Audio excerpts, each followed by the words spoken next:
wabarakatuh. Assalamualaikum. Nama saya Abdillah Syukur. Semoga Abu Yahya selalu dalam keadaan sehat walafiat. Pertanyaan saja yang pertama, saya selaku penuntut ilmu gitu atau talabul ilmi ingin meminta nasihat bagaimana caranya menghancurkan ego agar menjadi murid yang tasdik. Itu yang pertama. Yang kedua, bagaimana cara meredam apabila hati kita muncul kesombongan. Itu saja. Terima kasih Abu Yahya. Assalamualaikum warahmatullahi wabarakatuh. Supaya habis ego kemuridan yang ada leburnya. Jadi suksesnya murid belajar ketika egonya dihabiskan dalam ego gurunya. Kehendaknya dia leburkan dalam kehendak gurunya. Itu sebabnya kenapa murid-murid sufi-sufi dari dulu berhasil.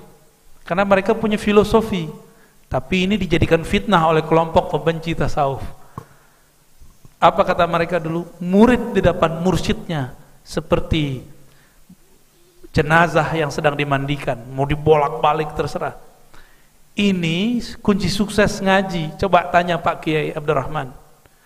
Kalau ada santri ngeyel diajar, sukses nggak dia? Ini beliau ini bisa berhasil sekarang karena dulu dibolak-balik sama kiainya, dia patuh. Ada santri datang ke saya, santri mahasiswa, mahasantri, dibentak sama kiai. Kiai bilang, pakai otakmu. Gak terima dia digituin. Bagi dia nih kiai gak bener ini, masa dia pakai otakmu, pakai bahasa Arab. Ngomongnya pakai bahasa Arab kan, kayak sodaqallahul azim belakang itu ya. Istamil mukhak kan gitu. Istamil akhlak. Datang ke saya. Saya waktu itu sedang lagi nulis tesis, maka saya cari tempat tinggal yang agak jauh dari pesantren, tapi masih ngajar bolak-balik pesantren. Masa kiai ngomong begini sih? Loh, terus kiai, kamu harus ngomong gimana sama kamu? Harus nyembah kamu? Saya tanya gitu. Ya. Kalau kamu ngomong gitu ke kiai baru nggak pantas, tapi kalau kiai ngomong begitu kepadamu itu pantas. Coba murid ngomong, pakai otak dong kiai, tuh. Gimana? Nyambung nggak? Tapi kalau kiai ngomong pantas nggak? Pantas, kan kiai itu, guru itu orang tua kita dalam bab keilmuan. Orang tua mah boleh mau ngapa-apain anaknya juga boleh. Maka bapak kalau naruh anak di pesantren, mau anaknya ditampar sama gurunya, itu bagus.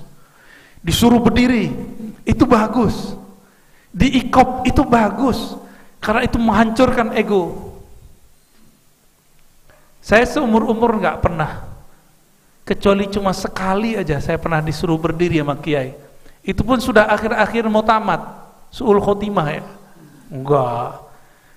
Dulu saya paling nggak mau, paling ego. Jadi seandainya selama 4 tahun saya ngaji kepada beliau, seandainya disuruh berdiri di tahun pertama, mungkin saya langsung keluar. Tapi alhamdulillah saya disuruh berdirinya di tahun ke-4. Kenapa? Ada kewajiban waktu itu di pesantren, tiap minggu pagi, dulu kita minggu pagi libur, sekarang diganti hari Jumat. Kami wajib sholat subuh di masjid kampung. Udah pasang alarm kita, kayaknya udah soleh bener udah. Alarmnya berlapis-lapis, nggak bangun saya. Saya nggak bangun. Kapan bangunnya? Saat orang udah komat, gak kekejar. Ya, buang air sekecil segala macam wudu, gak kekejar. Daripada sholatnya sholat hakin, sholat nahan buang air kecil, makruh. Ternyata yang sama dengan saya banyak.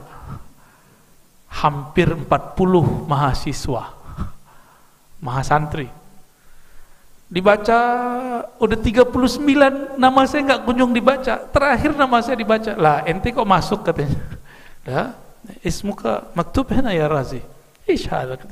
Heran. 4 tahun saya nggak pernah gaib. Sekali itu gaib. Kalau tahun pertama saya masuk, itu kalau ada nggak sholat subuh disuruh push up 1 tangan. Pak Kiai Mustafa ya, aku begitu didik muridnya dulu. Di zaman saya cukup disuruh berdiri, nggak perlu berdiri 1 kaki, nggak perlu, berdiri aja. Tapi itu menghabiskan ego saya, cuma dengan dipermalukan berdiri di depan.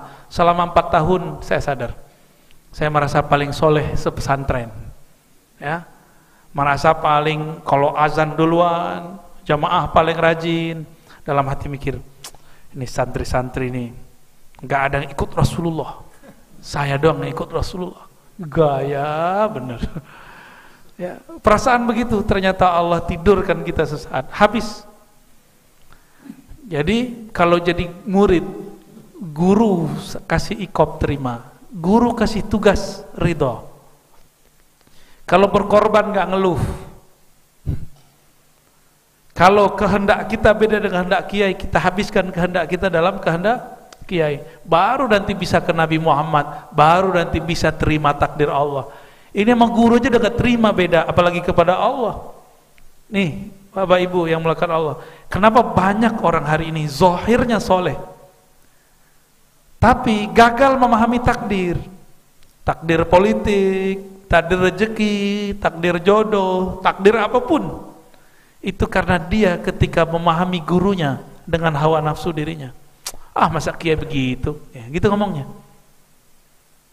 Saya mencoba untuk memahami ini, maka sekarang saya cinta dengan semua ulama meskipun mereka beda politik. Saya cinta dengan semua habaib kalau mereka, meskipun mereka beda politik. Yang penting mereka jangan hujat sahabat aja, ya, jangan hujat istri-istri Rasulullah aja, jangan mempertanyakan orang-orang yang sudah dijamin oleh Rasulullah. Saya respect kepada mereka, ya. Tapi kalau ada yang ngajar tasawuf katanya, tapi menghujat Abu Hurairah, mempertanyakan Khadijah, nggak ada, ya, berhenti sudah. Gitu ya. Wallahu a'lam bis shawab.